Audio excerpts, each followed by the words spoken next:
is divided in three basic categories: the prevention part of it, detection part of it, and sorry, the corrective action part of it.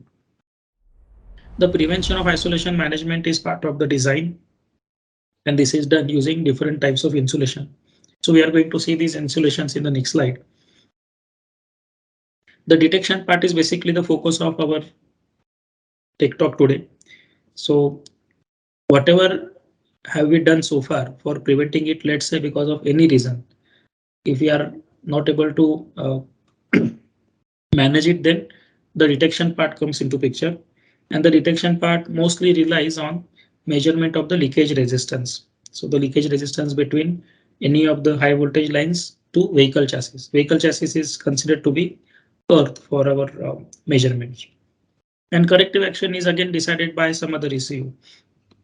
It could be an alarm, or it could be the battery disconnection in case of first fault or second fault. People also confuse between isolation and insulation. So just for a quick reference, isolation is basically keeping the two things apart. So as I said, LV domain and HV domain. So it's not a thing, but it's a concept. Whereas insulation is a substance that provides isolation. So basically insulation is one of the techniques for preventing the isolation fault. Now, though our focus of this tech talk is on the detection part, but let me quickly mention what are the insulation types, because this may also have certain dependence on selecting the right kind of insulation monitoring device. So we have functional insulation, basic insulation, and then for the advanced part, we have supplementary, double, and reinforced insulation. What is functional insulation? Functional insulation is basically to ensure that the correct operation of product. This does not take care of electrical safety of user in mind. For example, if I'm designing a 96-volt battery management system, then what should be my distance between two PCB tracks? What should be the creepage distance? What should be the separation of wires or connector pins from each other, so that there is no arcing or sparking possible? So this is decided by functional insulation. There is no protection of user in mind. Then we come to basic insulation. So we have single layer insulation or single layer insulation for protection against high voltage hazard.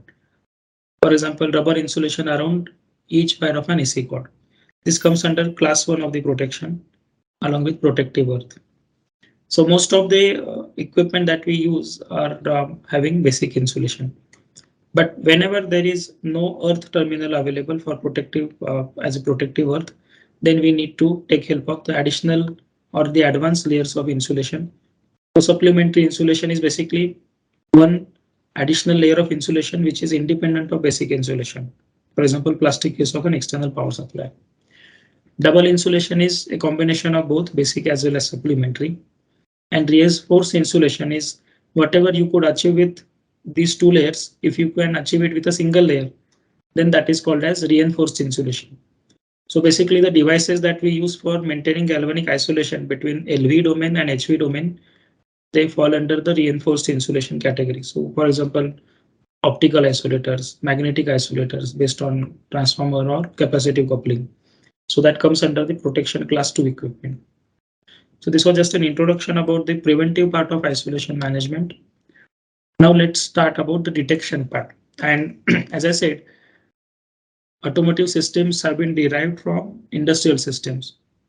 High voltage is just a couple of decades in the automotive industry, but as we are all aware, for industrial domain, high voltages are not common, not new. They have been in existence since many decades. So I'll not take much time on this, but my motivation of showing this is to appreciate the fact of what is the earthing system in India and how it is linked with isolation monitoring device.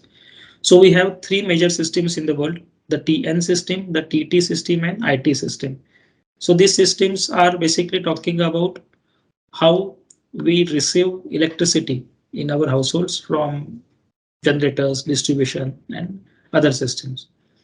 So every system, for example, the first letter talks about the T letter in TN system or in these systems. It talks about this neutral terminal, whether it is directly earth if it is directly earth, it is called as T, and if it is not directly earth, then it is called as I.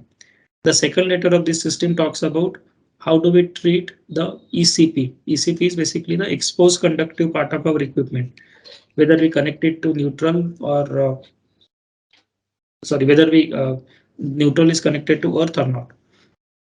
So based on that, these three systems exist in the world. Now, each system has a different mechanism to detect the isolation fault and then to act on it. This is also one of the common questions that I hear. People ask me that why can't we use MCB in an electric vehicle, or why can't we use an RCD, the residual current device, in an electric vehicle. So basically MCB is used in a TN system. You can see that if there is an isolation fault, then the currents which are flowing through that fault line will be more than 2300 amperes in this example. So obviously this will require a tripping of overcurrent protection device, and one such device is the circuit breaker. For an TT system, we use RCD, the residual current device, because here the currents are relatively low. And then for an IT system, we use IMD.